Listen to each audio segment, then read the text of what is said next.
Okay, right, there we go. Right. So just share the screen again.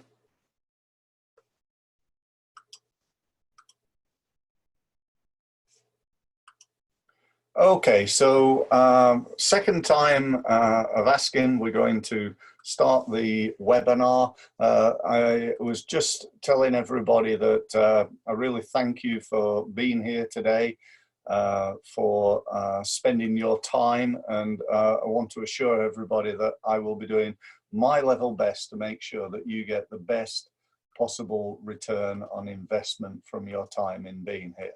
And as looks, I'm really fated today. The doesn't look like the PowerPoint's now working. What a nightmare. Oh, it is. There we go. It's just in lag time. I'm too impatient. So yeah, so thank you. For some reason it's gone forward. There we go. Right.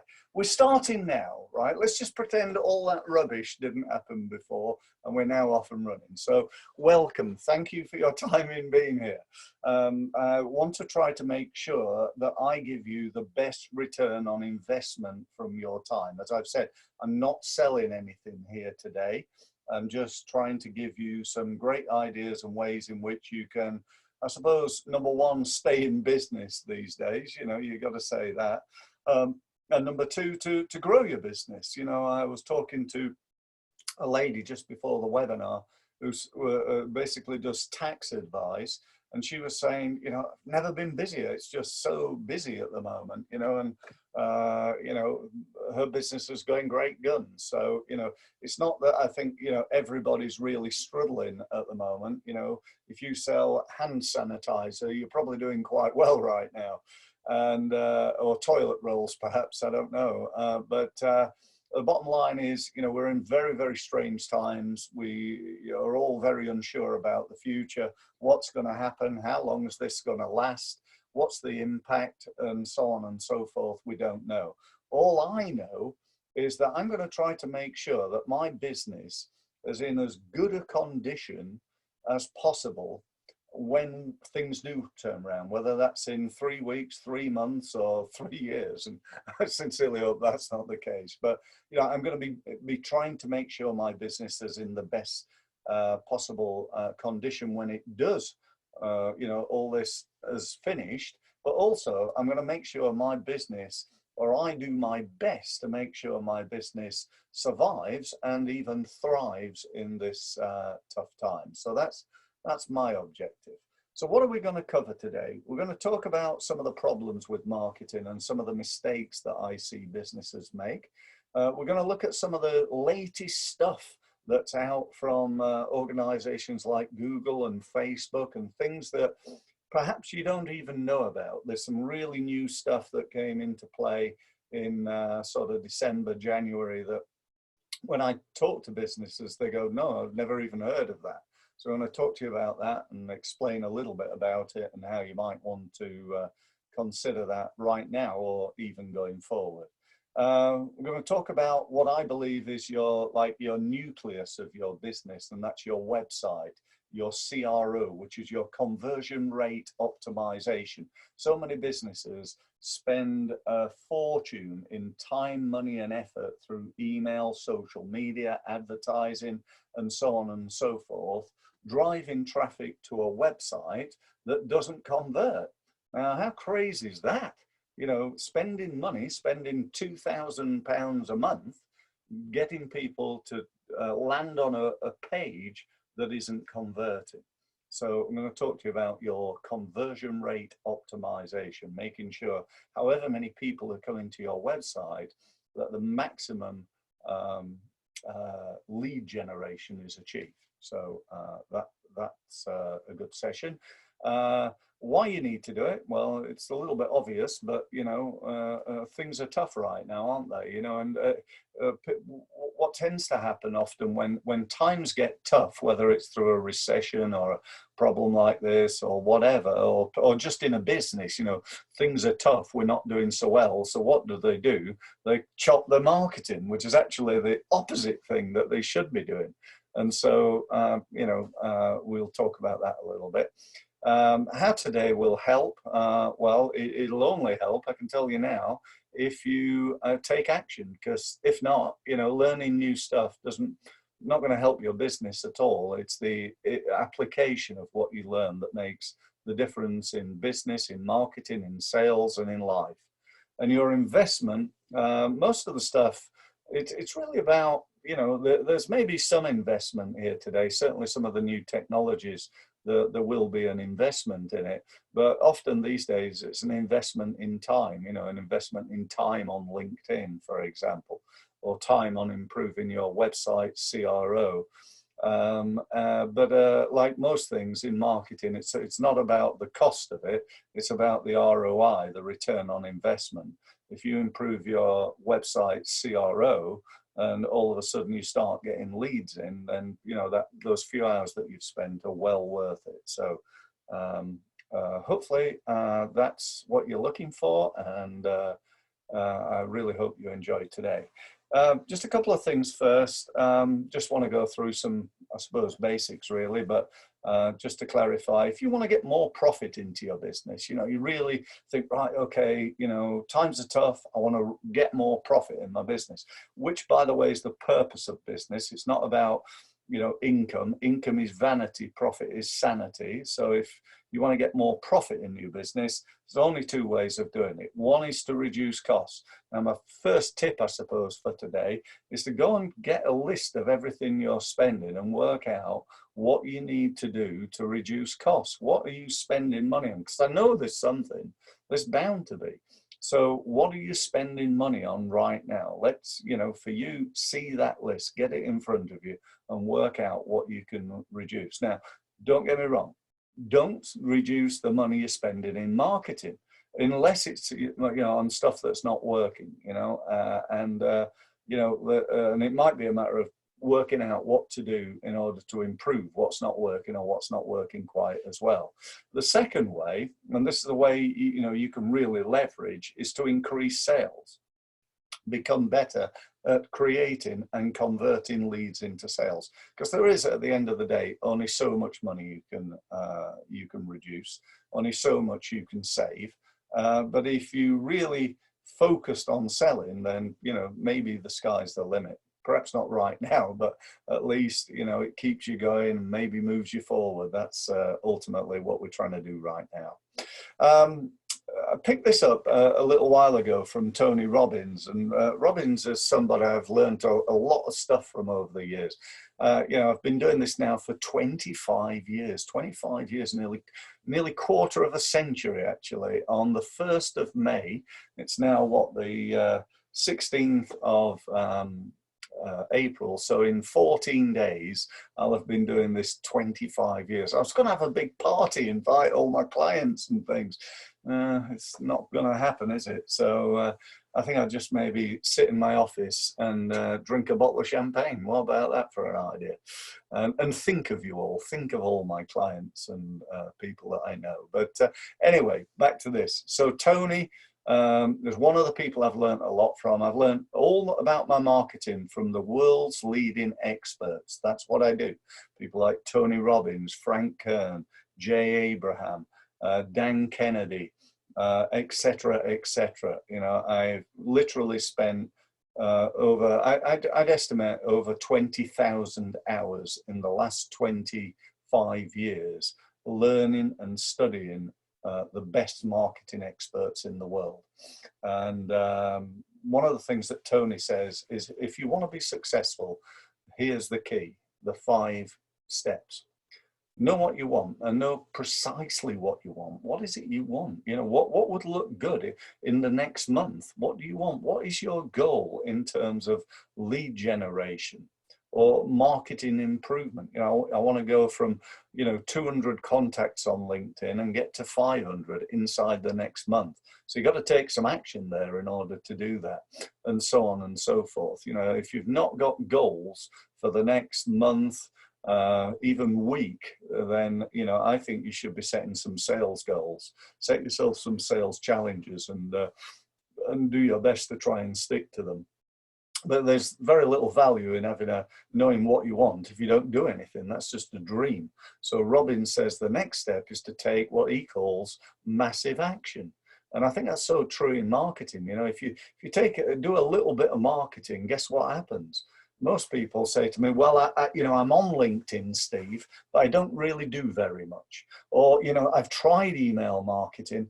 We sent out a monthly newsletter, and it didn't really create any leads for us.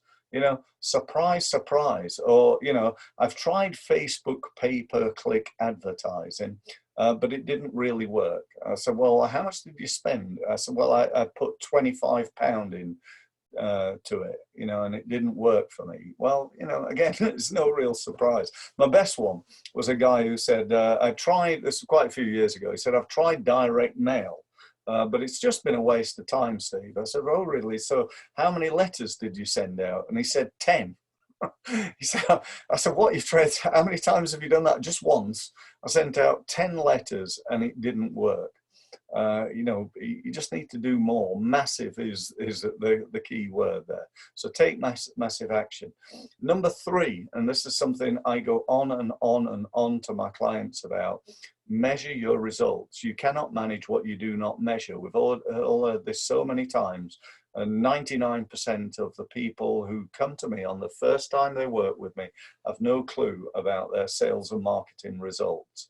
They know their financial numbers, they don't know their marketing numbers. Numbers like how many people inquired, where did they come from, what did you convert into meetings, what percentage of those meetings turn into sales, what's your average unit of sale, how many people visit your website, what's your email open rate, how many contacts have you got on LinkedIn, how many times do you post per day on LinkedIn. These are all KPIs, key performance indicators. And without them, how do you know what's working and what's not? I always remember, I think it was Sir John Harvey Jones said that when he took over at ICI, he knew for a fact that, oh, sorry, we've had a bit of a thing with the computer here. Why is it just flicked over to there? Oh, there we go. Okay, sorry. When he took over at ICI, he said that I know for a fact that 50% of my marketing isn't working. The problem is I don't know which 50%, and that's so true in so many businesses. If it's not working, and you know, most of the time marketing, you know, the first time you do it might not be perfect, let's face it. You know, even with advice and so on and so forth, it might be that it works, but it doesn't really work as well as it could, or it might not work at all. And so you got a choice. You can either stop doing it and go and find something else that doesn't work, or you can work on it in order to try and improve it. So change your approach if it's not working. And if it doesn't work, then what do? You change your approach. And if it doesn't work, then what would you do? You change your approach. And that's the secret, I believe, of success. And yet most people, you know, try it. They behave like what I call marketing butterflies. You know, they flutter around. They try LinkedIn, they try Facebook, they try email, try little things. It's like me going, right, I want to be Wimbledon Wimbledon tennis champion. So I'll have a practice for a few weeks and see how it goes. And then if I don't get anywhere, I'll go and play football, you know. It just ain't really going to happen. It takes years and years and years of work and testing and so on. And lastly there, model success. I love this one. I was always taught at school, you know, don't copy anybody else because that's cheating. What a load of rubbish that advice was. You know, the best way of learning something is to find somebody who either knows what to do or somebody who's done what, you know, and got the results. You know, where can you learn from these days? You know, I often model a lot of what I do on Tony Robbins. Tony's probably the world's #1 business advisor type guy. You know, he turns over like, I think it's something like 3 billion a year, which is just a little bit more than we turn over. But you know, where can you get advice like that from? You know, you can model, and by the way, I'm not saying copy. You know, there's a difference between model and copy. And I model Tony and others as well. But I also will model organizations. You know, if you want a new website, where would you go to get a good a good design? Well, you know, go and see if you can learn anything from Apple. You think those guys have got any idea what they're doing in terms of design? Arguably one of the best designs in the world, certainly the most popular.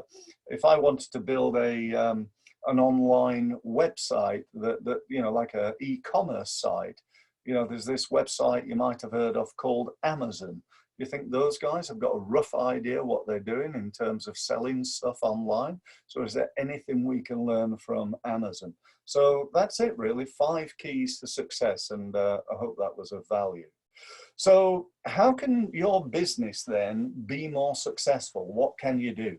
Obviously, different people on the webinar today have got different businesses. Some are just starting up, some have been established for a long time, some are bigger businesses, some are one-man or one-woman businesses. So it's difficult for me to say, right, well, you need to do this, this, or this. And that's the point of after this, we can have a one-to-one if you would like to. But a couple of little tips, really. Number one, do more, take more action. You know, I hear people saying, well, you know, I'm using social media and we post on there once a week. Well, do you know what? I ain't going to do it. It's going to take you, you know, 1,000 years to grow your business if you're posting once a week. I post 10 to 15 times a day on social media.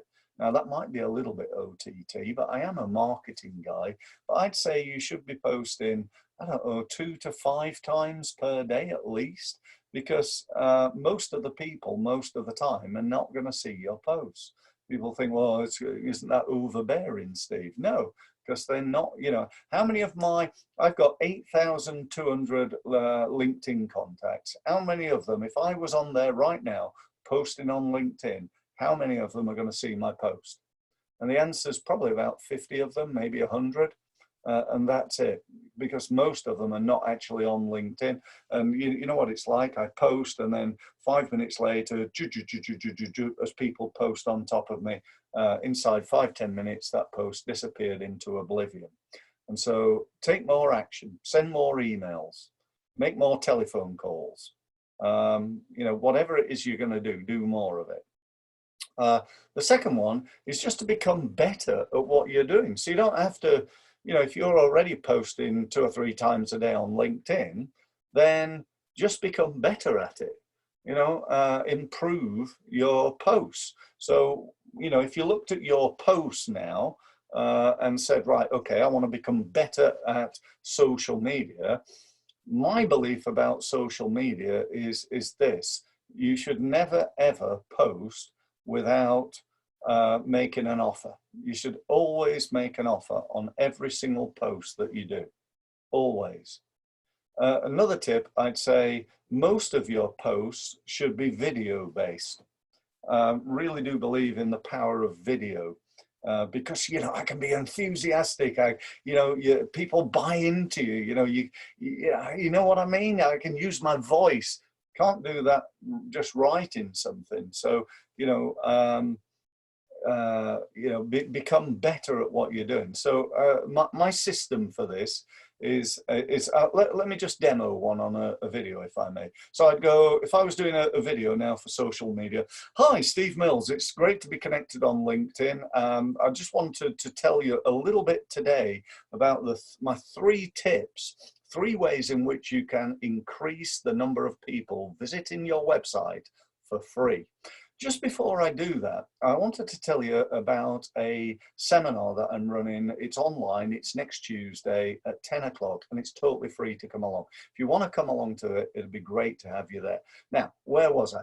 Here's my 3 tips, and I go 1, 2, 3, and then when I've done that, I'd say, thanks ever so much for listening. Don't forget, next Tuesday at 10 o'clock, here's a link to my website, and look forward to speaking to you then. So that's really how I typically do that. So just become better at each and every element of your marketing. Get a better understanding of the technology that's required today in modern day marketing. The days of being able to say, oh, you know, I don't understand LinkedIn, Steve, or, you know, Google pay-per-click advertising. No, I don't understand that. SEO, I don't get SEO. What's that about? I don't even know what it's about. You know, you cannot keep doing that. It's costing you money every day, every month, every year. If you keep going, well, I don't understand it, you don't understand LinkedIn or Facebook or Twitter, then that's costing you money. We win about £100,000 per year from LinkedIn, alone, 100 grand. I tell you that not to impress you, but to impress upon you. If I'd have gone, oh, well, you know, I don't understand LinkedIn, I'll not use it. That's £100,000 not in my pocket.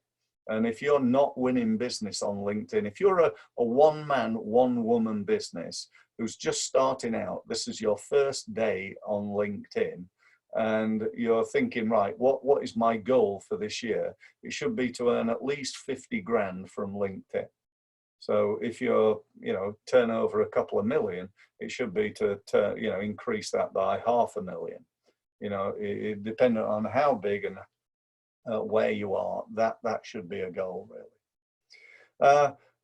Having said all that, you know, it's important to understand the required tech. Don't neglect the non-tech. You know, I got a letter, must be about 3 months ago now, actually, but it was from Google, you know, a letter in the post with a piece of paper in it. Now, if the world's #1, or one of the world's leading, shall we say, technology companies is sending out letters in envelopes, then, you know, perhaps we should be doing as well. And, you know, I think that's a really important thing. I also think, you know, it's quite important. I'm just looking around for something at the moment. Can't particularly find anything, so I'll just use this piece of paper. It's really important that when we go into meetings, that we, you know, we take something, we have something, whether it's a, you know, this is actually an agenda for a meeting, or perhaps it's a leaflet, or perhaps it's a case study, or something. Because, you know, some people, as we all know, are very visual in their approach. Others are very auditory. They like to listen and talk. And others are very touchy-feely. They like to feel the quality of the leaflet or your business card. And so, you know, whether this is sending out direct mail or turning up at a networking event or one-to-one in a, excuse me, a sales meeting, then we mustn't neglect the non-tech stuff. Okay, so I want to talk to you now, if I may, about what I consider to be 10 real keys to improving your sales and marketing. Here we go. So #1, you cannot manage what you do not measure. I've said this already, but, you know, I strongly, I put it at #1 because I think it's the most important thing. I think it's the biggest mistake that people make, not measuring what they do and the results that they're getting. I cannot emphasize it strong enough that you need to do that. And, you know, whilst you could measure thousands of things in your marketing, you know, let's just think of the top 6 most important things. Might be the number of meetings, if you have meetings with clients, the number of meetings you have, although I'm sure they're online these days, the number of phone calls you make, the number of inquiries that you're creating right now, the conversion rate of those inquiries. So we're up to #5 here, and I'd measure the number of people that are coming to my website every month. So they'd be probably my top 5, 6 things that you can start to measure in your business, if you're not already doing so. If you're doing so, you might want to think of another 2 or 3 things that you know, the number of referrals that you get per month. That might be a good way of indicating, you know, whether that's going up or down or staying the same. Okay, #2, you must raise your bar. What do I mean by that? Well, you know, if you're going to be average at something, and you're going to do it an okay job, guess what rewards we get for being okay? Well, I can tell you now, they're not okay. They're pretty poor. You know, if you've got okay marketing, then, you know, you're going to get the same results as most businesses do in their marketing, and those are pretty poor. You know, most businesses are struggling to survive even before the coronavirus. You know, right now, you know, the great thing about marketing for you guys right now is your competitors are not doing it, or not doing it half as much. You know, I heard the other day that advertising on Facebook is half the price that it was. Why is that? Because everybody's been pulling their advertising, you know, and so A, you're not competing with as many people as you were, and B, you're paying half the amount of money that you would have been paying 2 months ago. So, you know, is Facebook advertising perhaps a good thing for you to at least test, at least try, you know? So, you know, my advice to you going away from here is to make a list of everything that you're doing, and one at a time, you know, not all at once, because you can't do everything. Pick the number one thing that you think you could spend some time working on in order to try and improve. One thing, just one thing. So that might be like, you know, your LinkedIn, your email, your webinar, if you're doing a webinar, or whatever it is. Pick one thing and work on it. And then when you get it to a level that's not okay and not even good, but what I'd call outstanding, where it stands out from your competitors, then you go and work on the next one and the next one and the next one, and so on and so forth. Does that make sense? I really hope it does. So let me give you an example. Let's say we were talking about referral. My favorite form of marketing is referral. Even in, you know, I'm very into technology, I'm very into you know, digital marketing, but if you ask me what's the best form of marketing still in the world, I'd say without a doubt it's referral, word of mouth marketing, if you will.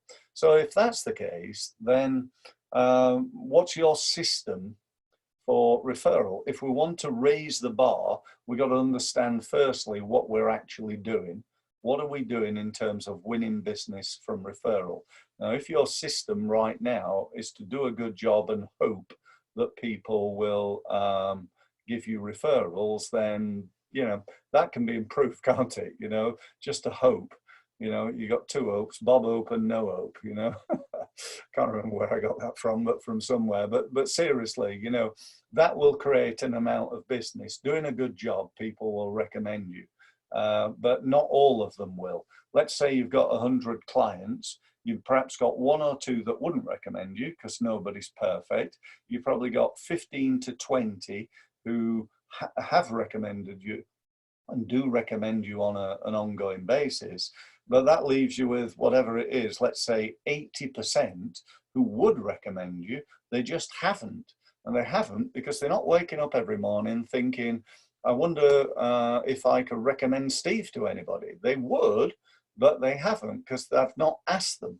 So we've got to ask them. So how can we do that? Well, the best way is clearly in person, but that's not really possible right now. The other way would be to pick up the phone and call them. It's really weird, isn't it? We still do that. Have you noticed that? We go pick up the phone to call them instead of going pick up the phone to call them, or, you know, it's I don't know, it's weird. Anyway, so yeah, we can pick up the phone and speak to them. We could send them an email. We could do them a post on LinkedIn. But what we really want to do, I believe, is to talk to them. You know, so one of the people on the webinar today is somebody who's become a really good friend. He's also a client. He's called Mike Wilkinson. Mike runs a great business, and we've been working with him for quite a while now. And I'll just do a little sort of role play. I'll use Mike as an example, if I may. You don't have to do anything, Mike, don't worry. So if I was in a conversation with Mike right now, I might say to him, Mike, you know, I know we were talking earlier, and I know business is going really well, which it is for Mike, you know, not as well as we'd both like, but, you know, he's definitely heading in the right direction. He's doing webinars. And if you want to attend Mike's webinar, I'll send you a link to that. He's doing webinars and other great things, and doing a lot on LinkedIn and so on. So I might say to him, so we've been working with you now, it must be what, about 8 months, Mike, something like that. and I just want to make sure you're happy with everything that we've been doing for you. Assuming Mike says, yeah, absolutely great, Steve. You know, really, you know, it's tough times, but we're doing really, really well, and very, very happy. I say, brilliant, Mike. I'm over the moon. I was wondering, Mike, whether you'd do us a favor. What's Mike going to say? Nobody's ever said no when they've just said, yeah, brilliant, great, love it. So Mike'd probably say, yeah, if I can, Steve. So I then say, Mike, you know, I know you've been around in business for quite some time. You've got a good reputation, got a lot of customers, prospects, suppliers, people you network with, people you know, people you're connected to on LinkedIn and other social media. So I was wondering whether you could think of, I don't know, perhaps 3 or 4 people that you think that we could help in the same way that we've helped you. Would that be possible, Mike? And he'd probably say, hopefully say, yeah, sure, Steve. So I'd then say, okay, so out of everybody that you're thinking of, who'd be the top 4 people that you think we could help? Right? Now that for me is a better way than saying, you know, I was wondering whether you knew anybody else who'd be interested in what we do. And Mike's standard answer to that would be, no, not at the moment. If I do, I'll certainly let you know. That's a little bit like if you run a shop, you know, and somebody walks in your shop and somebody comes up to that person and goes, oh, hi, can I help you? And they say, no, thanks, just looking. We're like programmed to do that. Why do they do that? Why do they say, hi, can I help you? Why don't they say, are you looking for anything in particular? Or what brought you in here today? Or is there anything in particular I can help you find? Just something different than, hi, can I help you? No, thanks, just looking. So that's an example of what you do. So what I did there is I developed one referral system. So referral script delivered over the phone, and might be something for you to develop into your business. What I will say is you need at least 4 different referral systems in your business. So there we go. You know, how you can raise the bar. You could raise the bar with your website as well. You could raise your bar with your email marketing, with your LinkedIn, with your each. I've not got time on this website, on this webinar to cover everything, but you get the idea, I hope. I love this saying, follow up till they die or buy. That comes from a very good friend of Mike's as well as mine, a guy called Peter Thompson. I first heard Peter say that, and I'm sure he was slightly tongue-in-cheek with his meaning, not literally until they die, but certainly longer than most people do follow up, because most people, on average, apparently follow up a couple of times. And yet most people don't buy until they've had at least 6 conversations. Now, those sort of stats, I just think are sometimes a bit of bullshit, to be honest. But I do think they're more or less right. You know, I think people don't follow up enough. And I think it takes a lot more follow-up than you and I realize in order to create a sale. Not always. Sometimes it happens on the first phone call. But, you know, as a guiding principle, you need to follow up more often, more frequently, and keep going. I had a lady who I got a phone call from a little while ago, and she phoned me up. She said, I don't know whether you remember me, but I came on a workshop that you ran in Swindon. I think it's about 14 years ago, and you've been emailing me ever since, and I'd now like to meet up because I need your help with marketing. I thought, yay, there's a bit of perseverance, 14 years to turn that person into a client. And those of you who are on my email list will know that she's had quite a few emails. You know, I send out probably 1, 2, sometimes 3 emails a week. And she's had that for 14 years before she's decided she wants to become a client. So, you know, that's an interesting stat. Yeah, so here's an important one, I think. Become outstanding, standing out. I use that term a lot. If you want to be outstanding, you've got to stand out at one thing. You know, one thing. What is your one thing? You know, that you could become significantly better at? What's the big leverage thing, the big hairy you know, opportunity that's standing in front of you? What are you already really good at that you could become even better at? And you know, go and spend some time, money, and effort at actually becoming better at that. Or, you know, find somebody that's, you know, got those skills. You know, if you want to go and say, right, we're going to focus on Facebook advertising, you could spend a load of time, money, and effort becoming good at it yourself. Or you could find somebody who's got what, remember the Tony Robbins thing? Got what you want, do the same things, get the same results. So, you know, go and find somebody who really knows LinkedIn, i.e. me, because I do.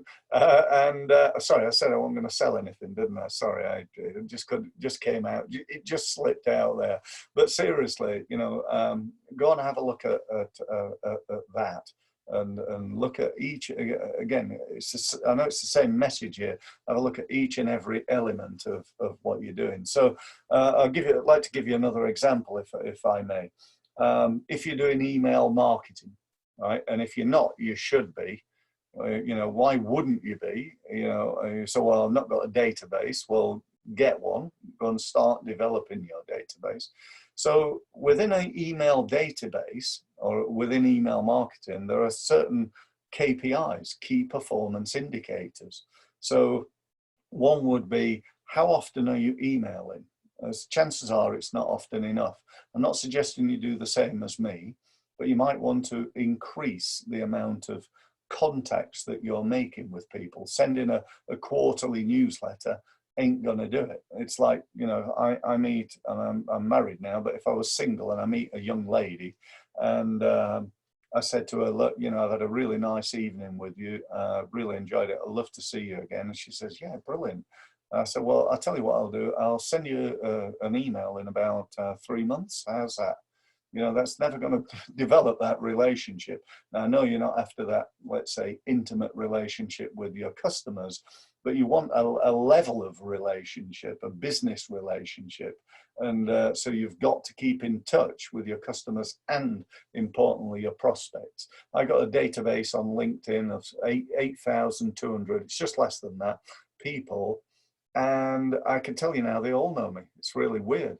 You know, I phone them up and go, oh, hi, Steve. Oh, Steve, yeah, I know. Yeah, I see your stuff a lot on LinkedIn. And, you know, I get your emails. Yeah, I get that. And I get that a lot. And that takes a bit of effort, but it's incredibly valuable, you know, because who they're going to turn to when they need help. Because I'm sending them an email now, they might not be interested right now, but in 2 weeks' time, in 2 months, in 2 years, that might change. So, you know, become, start keeping in touch with them on a regular basis. So another key area would be who you're keeping in touch with. If you've got a database of 200 people that you're sending emails to, we need to develop that. We need to get that to from 200 to 400 to 1,000 to 2,000 to 5,000 to 10,000 to 100,000 people.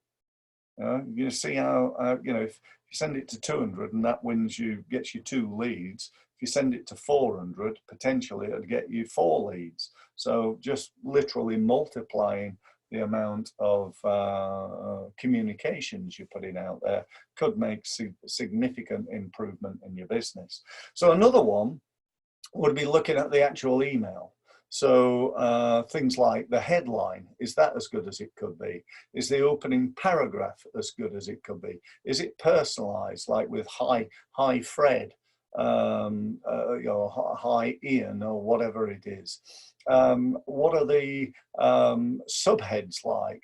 What is the structure? Do you have a set structure for this? These are all things I teach in my workshops.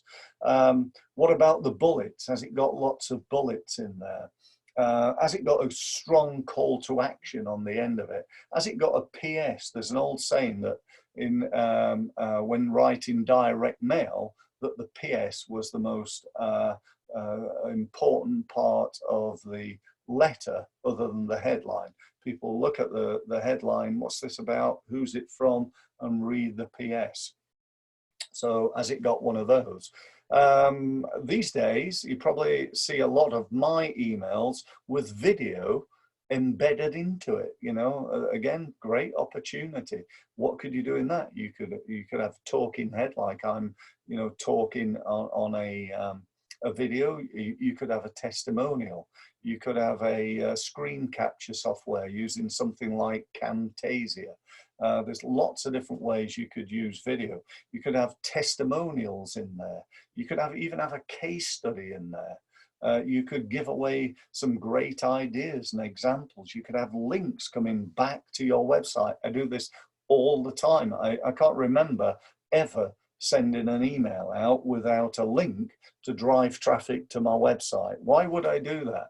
I want to get people to my website so that when they go to my website, they get a better understanding of me, what I can do for them, my full product range. I'm providing with loads of tips and hints, and they can sign up to my YouTube channel, my podcast. They can download a free report. They can come on a webinar like this one, and so on and so forth. So I'm constantly, consistently, and never-endingly driving traffic from wherever, from using my email, using social media, using paid advertising, and so on and so forth, driving traffic into my website. So you know, that's another really, really powerful. What about pictures?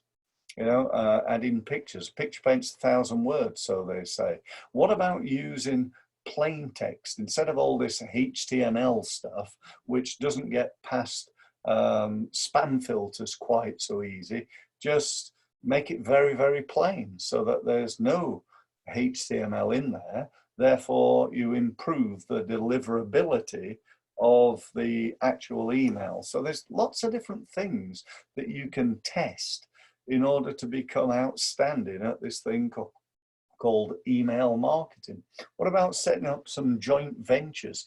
Instead of you emailing it and you having the database, if you've not got a database now, I'd say to you, right, who is there out there that serves the same market as you that you could piggyback on? You could perhaps do an email out for them if they did an email out for you.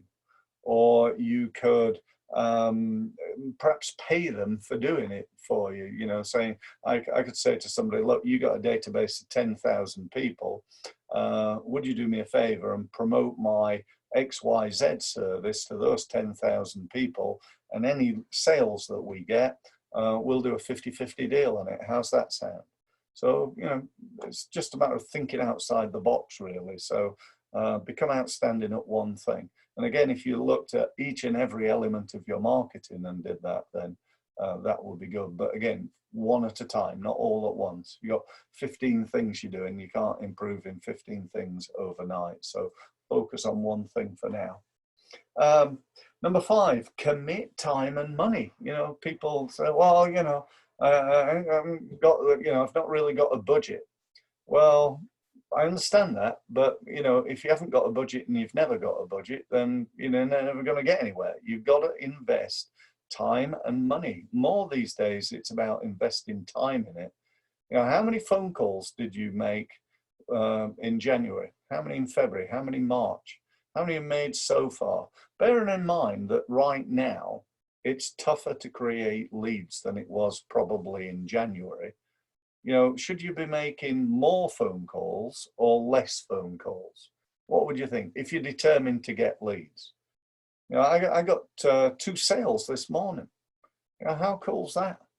2 sales. And I'm in an industry you think, well, you know, things might be a bit tough. I'd like to bet you that there are marketing advisors, coaches, marketing companies right now that are, you know, probably struggling a little bit. And don't get us wrong, you know, it's more tough for us than it was, you know, 6 weeks ago. Even, you know, we lost a few clients, you know, and you know, yeah, it's not as good, but I'm still going. You know, I'm still picking up the phone and calling people, and that's brilliant. My colleague Miranda this morning has been phoning BBC radio stations and got me on 2 radio stations where I'm going to talk about the coronavirus and its impact on business.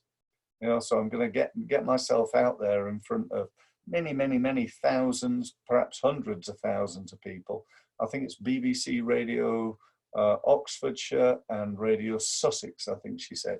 So I'm going to be on there hopefully within the next week or so, talking about, you know, the coronavirus and its impact and what businesses should be doing right now. So, and then I'll record that and use that on my podcast and my website and my LinkedIn and so on and so forth. So it's just a matter of, you know, maximizing it and putting the time, money and effort into it. So, you know, if you don't put much time, you don't invest any money, guess what rewards we get for that? So we got to put some in. But we've also, I appreciate, you know, right now, money's tight, and so we should be putting money into something in a small, tested way, and then rolling it out once we know that for every pound we invest, we're getting 10 back. You know, we just keep doing it. Okay. How am I doing for time? Oh, I'm okay. So we're going today, just so you know, till 1:30, yeah? So we've got a quarter of an hour just to get through the remaining 4 things. So are you doing the right marketing in the wrong way? This is a little saying of mine I've had for quite some time now.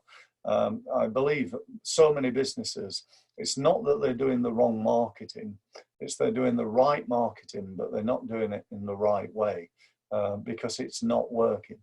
And that starts with knowing your results. Once you know your results, know the results that you want to try to get, and then work out what you need to do in order to get those results. So if my results were, you know, I've just invested in Facebook advertising, and I've invested £300 a month in it, and I've gone the first month and I've created 2 leads, then for me, it's not that it's the wrong marketing. You know, people in my industry make a fortune. You know, Frank Kern, I was listening to him talking about Facebook advertising the other day, and he reckons he's made 3 million this year in profit from Facebook advertising. So if Frank can do it, could I model what he's doing, learn from him, do the same things, get the same results? Well, I'm working on that. Still work in progress. We're not quite at that level yet. But, you know, the point being, somebody's produced that result. So could I produce that result?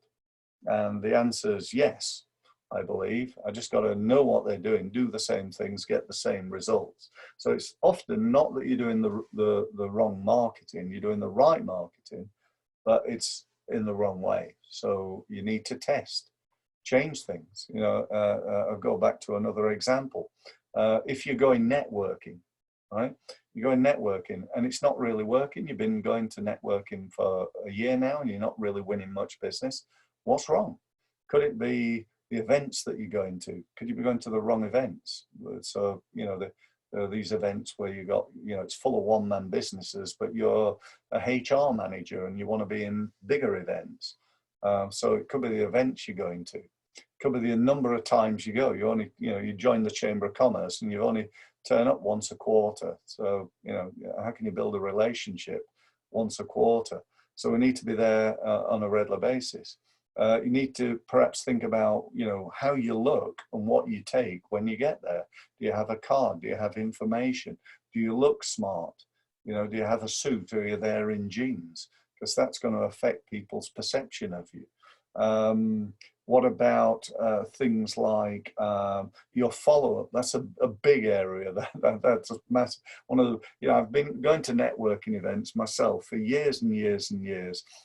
How many conversations have I had where I've said, you know, it's been really interesting talking to you, and I want to try and network with a few more people. So here's my card. If you'd like to give me your card, that'd be great, and perhaps we can arrange to meet up to discuss things further. Would that be okay? And they go, yeah, sure, yeah, I'd really like to do that. If I don't follow up, that's the last time I actually hear from these people. I just don't get that. Why would they not follow up? And I'm not saying because it's like, you know, it's my lead. It's just 2 people that have said, yeah, there might be some commonality here, might be worth meeting for coffee in order to discuss how we can help each other or how we can network and build our relationship. and yet they still don't bother to follow up. Unbelievable. But anyway, so doing the right thing, right marketing in the wrong way is certainly one of the problems that I see. Next one is this social media. You know, if you look at what's happening right now, you know, in these tough times, a couple of things that you need to be aware of. I'm sure you probably are. So one is, do you think the use of social media has skyrocketed through the roof, or is down in the dungeons? What would you think? Well, I hope and I believe you know that it's I don't know why keeps doing this, but it keeps flicking over to the next screen. It's really weird, but anyway. It's exploded. You know, use of social media is up massively. Use of Facebook is up 40%. I don't know what the use of LinkedIn is up, but I'm getting far more messages now than I used to get just a few weeks ago. I'm getting far more people asking me to connect than I did, you know, 3 weeks ago. And, you know, use of social media is going through the roof. So, you know, do we want to get our messages out there to people who are using it more? Absolutely we do. That's the ideal time to do that. So if that's the case, what's the other one? The other one is, again, most people are at home. What are people doing right now? They're on the internet. They're on the internet big time. People are saying, you know, the internet isn't going to cope, you know, broadband will slow down, you know, it'll not work and so on. And there has been times when it has been a little bit tricky, hasn't it? Probably in your area as well as mine. But the truth of the matter is that use of the internet is totally and utterly exploding. So, you know, what are these people looking for? They're looking for things to do. They're looking for things to watch, like YouTube videos. They're looking for information. They're looking for advice. They're looking for help. You know, should it be your stuff they're looking at or your competitors? What do you want that to be? Do you want to be, you know, your competitors putting posts in front of them on social media? Or do you want it to be, you know, their videos or your videos? What do you want? If you like me, then you want to be there. You want to be that person.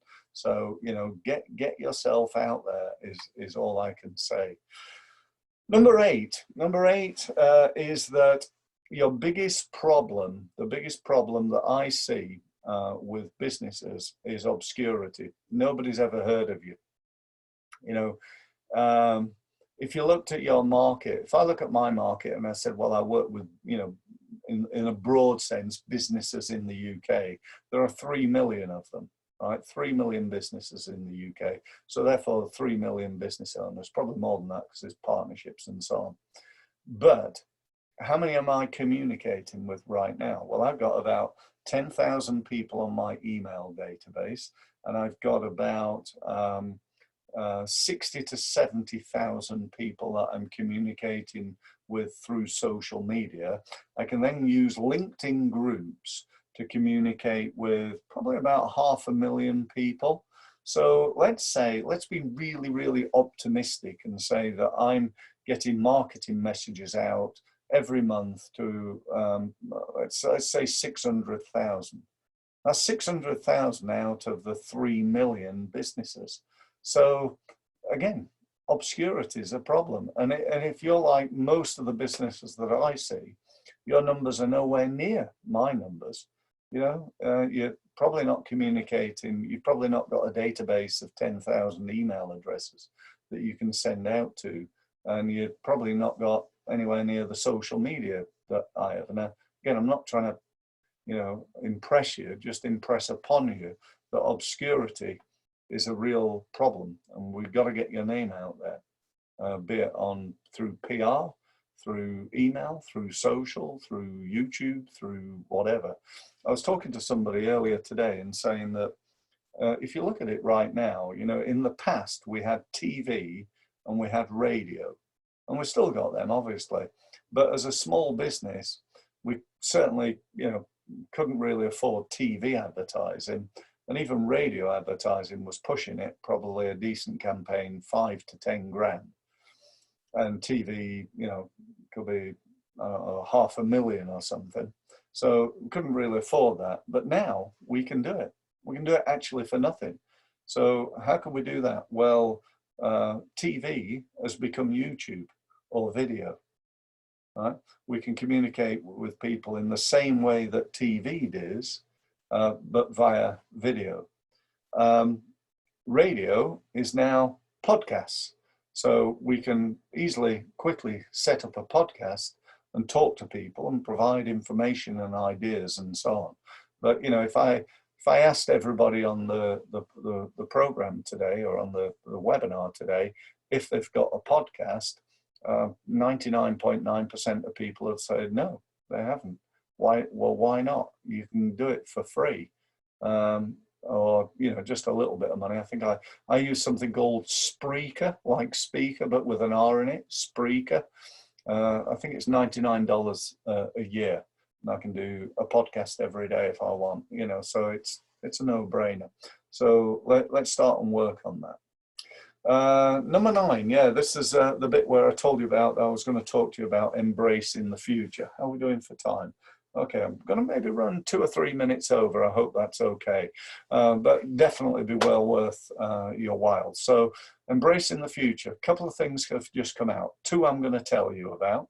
First one is something called geofencing. What geofencing does is this. I'm going to explain it by using an example.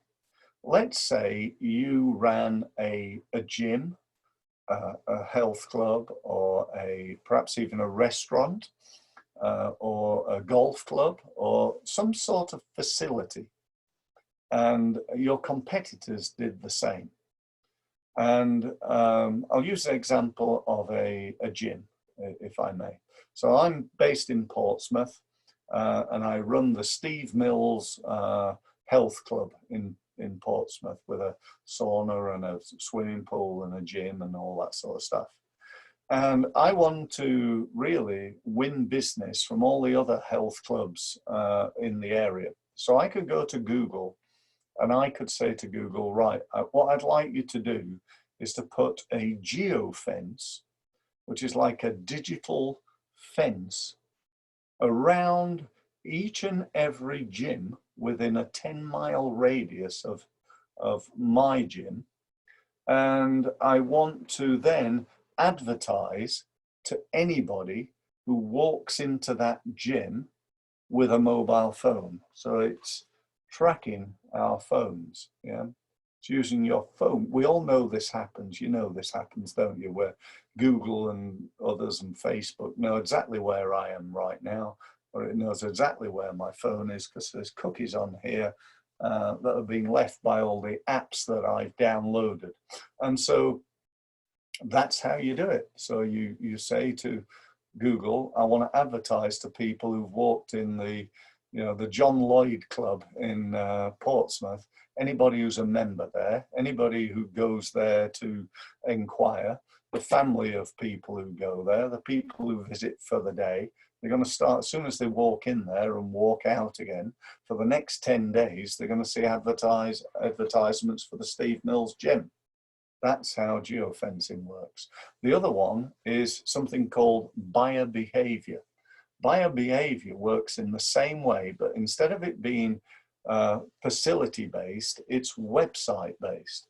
So I could say to Google, right, if anybody visits another marketing company's website within Hampshire or within England or within Europe, if anybody goes to a marketing company's website, I want to advertise to those people, just the people who are visiting those websites. Or I could say, if somebody visits Tony Robbins's website or Dan Kennedy's website because they're interested in marketing, I want to advertise to those people.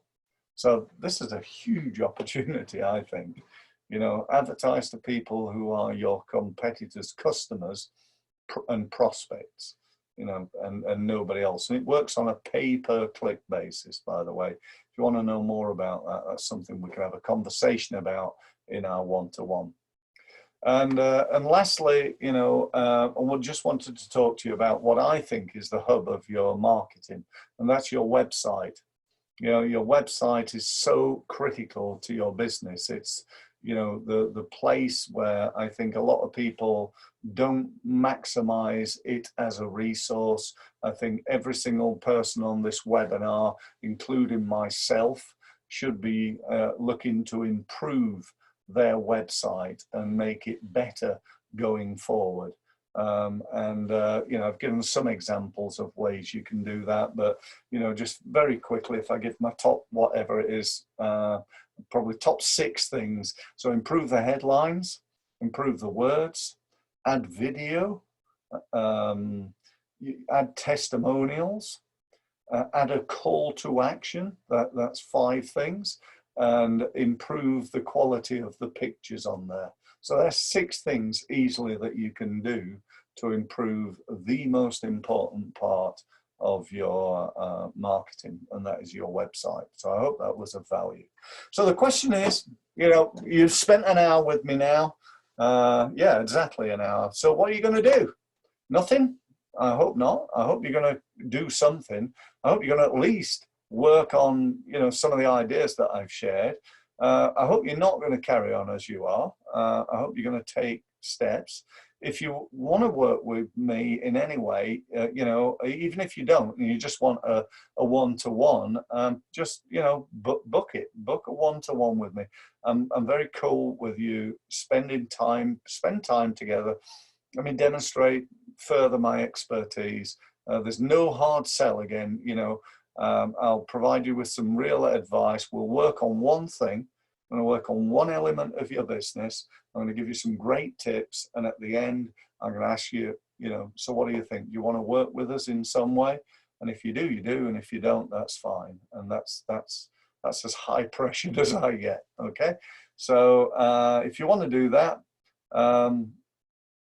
as I said, this is what we're going to cover. Where are you now? How did you get there? Where do you want to go? What are the obstacles? How are you going to get there? And how can we help? Right now, Mike Wilkinson is thinking, I've heard that from somewhere else. And that's a Peter Thompson script from a meeting, which is quite a useful way of setting up a meeting. So I use that as an agenda in all my sales meetings. So that's what I use to cover that. But again, this is not a sales meeting. This is an advisory meeting. So I'll advise you there. So why is it good? Well, I'm sure I can help you make at least a 20% increase. Free to implement, doesn't take, it does take effort. Additional business will come for it. And, really what I'm going to try and do is give you some real easy pickings, some quick wins, so you can get a great return on investment right now. So if you want to do it, if you want to set up a meeting, there's how to do it. Go to my website, stevemills.co/private-booking. So if you just go to stevemills.co, you'll see a link to it on the homepage anyway. Go there, that'll give you access to my diary. So you can see when I'm available, and you can just schedule a meeting in. Don't schedule a meeting in our office for obvious reasons, but it does say not available right now. Use one of the other links and do it either over the phone or over Zoom. And by the way, that works on a Zoom meeting and not webinar, so we can see each other and talk to each other and share screens and so on.